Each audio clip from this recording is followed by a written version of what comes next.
women are dangerous. And everybody says that we're dangerous to men. It's not who we're dangerous to, darlings. Well, sometimes. But who are we dangerous to? We're dangerous to corporations. We're dangerous to governments. If we exist as we should exist, taking the roles that we should take, that we have always taken, even in the most restrictive eras, there is less need for buying things. There is less need for government assistance.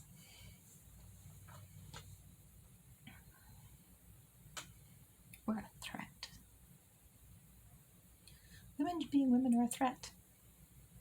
They like to break us up and put us on teams so that only right-wing women want to be feminine.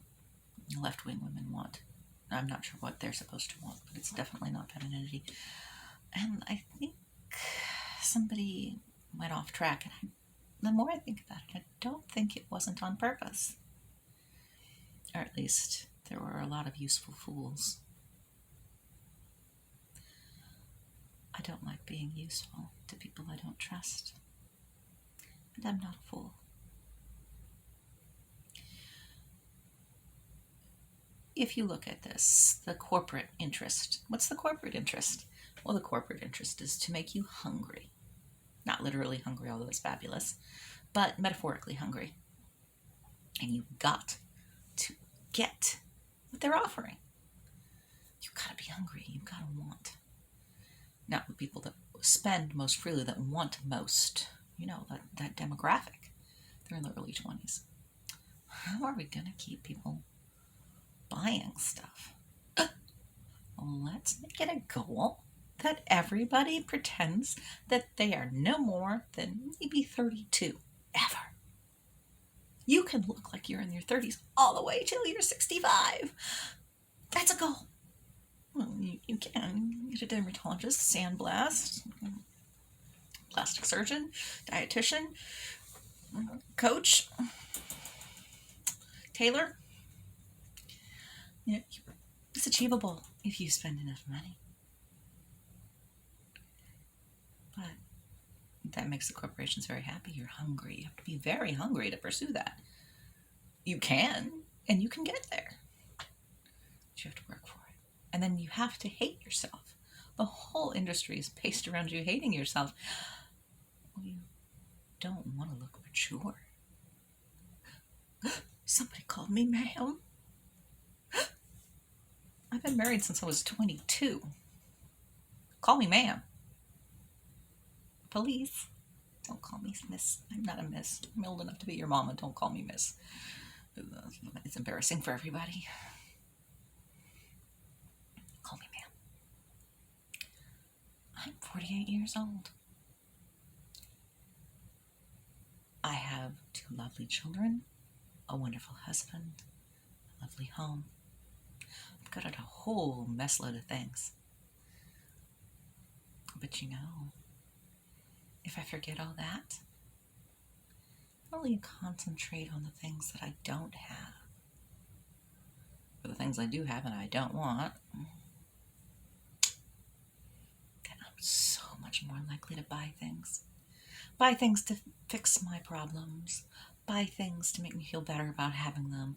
Buy things to fit in. Just buy. I'm hungry. And I will stay hungry. The ideal is to keep us hungry for longer and longer and longer. I'm a producer. I make things. I make clothes. I make food. I make content. I make things. I make things all the time. But you don't want me to make things. You want me to purchase things, get things, need things. You don't want me to be self-sufficient. You don't want me to make community. Because then me and my friends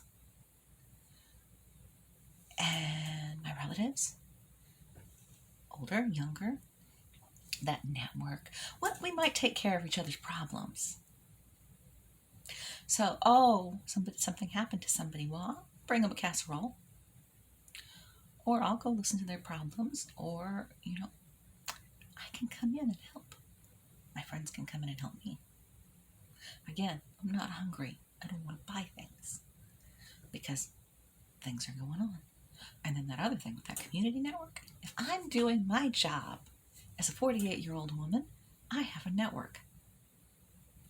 No, really, I mean, check your history books, check. That's what women my age do. We're pillars of society. We go out and we network, and I know who's doing what. And that can devolve into gossip for sure, which is not a good thing. But the beginning of it, where it's like, oh, well, I know Susan needs this, and I knew Betty needs that, and oh, I got to take some congratulations over to Gracie, and oh, Gracie needs to know what's going on with Susan because Gracie's got something that fits in there, and you network. You know what a net does when you fall on it? A net catches you. It's like the social safety net that we all used to have. Who is that? That's women, middle-aged women. That's what we do. Which we still do, but less and less because we're spending all our time and our energy pretending that we're 30. We're being good little consumers and good little workers. Well, what are you supposed to do when you're 50? I guess you're supposed to feel sad about all the things you haven't accomplished, and you should accomplish those now. Or you should be completely focused on your career goals, whatever those are, or something. Mostly you should just be really, really upset that you're not 20 years younger. And we really, really need to spend more time looking like we're 20 years younger. I'm not saying I don't work out. I do work out. And I'm not saying it's a bad thing. I'm saying that hunger, that motivation that hurts you, the one that makes you want to cry because you can't achieve something that was for someone 20 years younger, well, guess what? That person 20 years ago can't achieve what you have. She doesn't have the experience. She doesn't have the knowledge. She doesn't have the connections. She doesn't have any of it. So knock it off. As I said, women are dangerous. Women are dangerous to corporations because if women stepped up and started doing the community work that we have always done, then we would need less things. If women stepped up and got comfortable with who we are, we might take pride in being mature.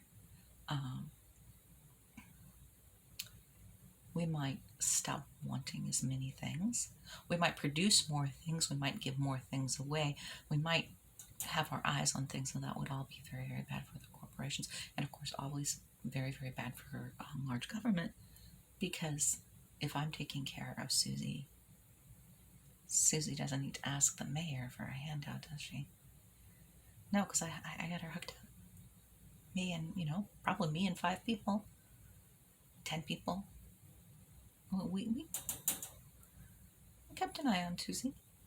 Not this.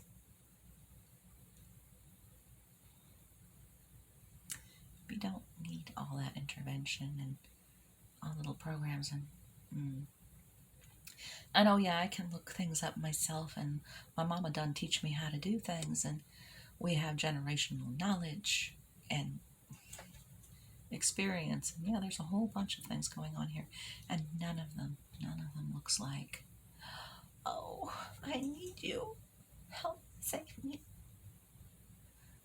dear government, save me, dear corporation, I need what you have. No, you become more independent.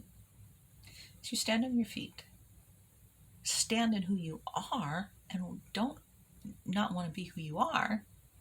You can become more independent. You become more of a blessing to the people around you. You bless your husband. You bless your children. You bless those around you. But you can't bless them if you're focused on being someone you're not.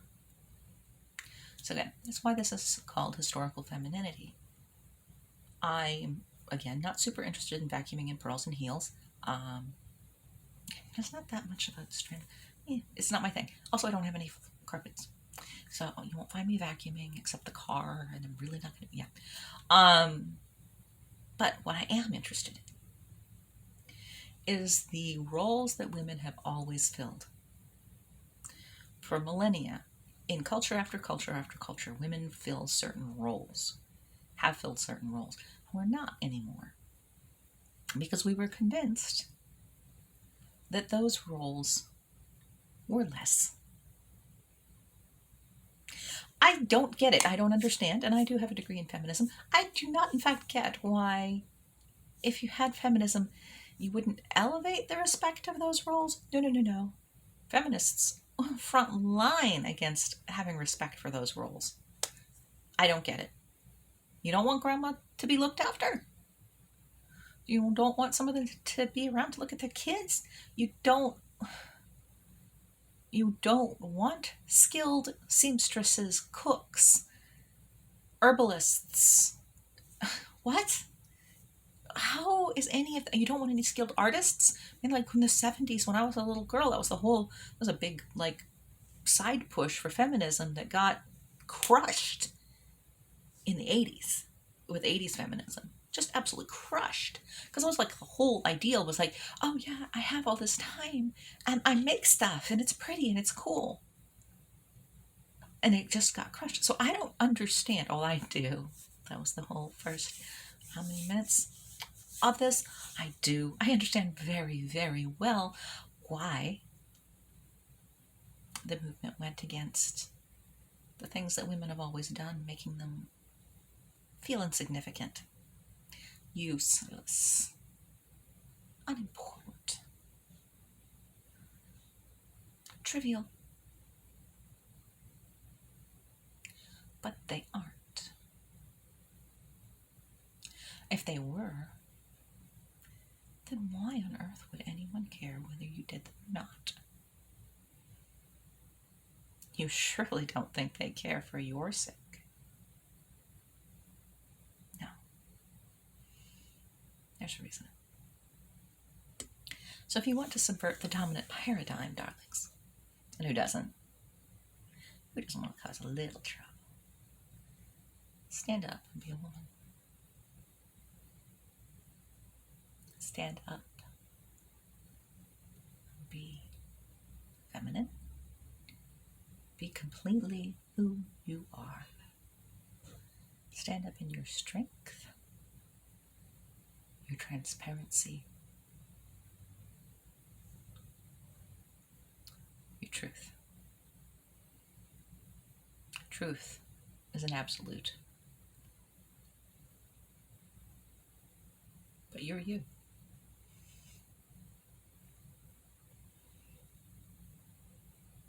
Be who you are. Because you've got some very important work to do. And together, if we worked together and took back womanhood, well, we could make a whole lot of trouble for a whole lot of situations that surely do deserve a whole lot of trouble. I hope you're in. So when I talk about sewing or talk about cooking or talk about any of that, remember, those aren't trivial.